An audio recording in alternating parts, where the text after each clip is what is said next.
So one thing I've often pondered is in this whole story of Jesus Christ and everything that we know about it, He specifically chose to come and to save us, to be with us, precisely in the context of a family.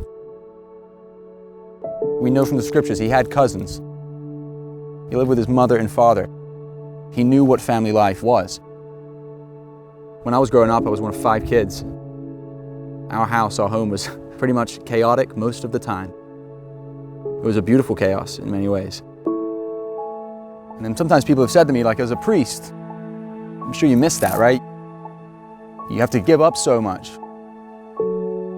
But that's actually the opposite. I have the great privilege as a priest to be a part of so many families, to be available to them, to be a part of their lives, and to share in their moments of joy, or maybe their moments of struggle. The priest is an integral part of their human experience and what they go through. They bring you into their experience, and they allow you to glimpse something of what it means to them to be a family. When a man is ordained to the priesthood, it's important to remember that nobody comes to the altar alone. He comes from the context of a family, just like Jesus Christ, from families and friends who've supported Him, loved Him, prayed for Him, been there for Him.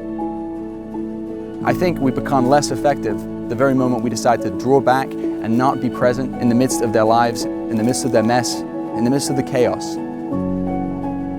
Just hanging out and being available to them is not wasted time. In fact, it's very well spent time.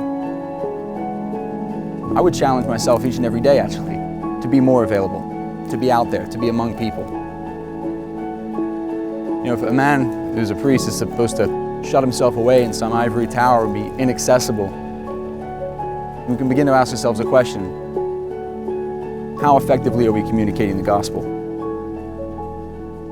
You want my simplest definition of what a priest is? A man for others, a man who is for other people.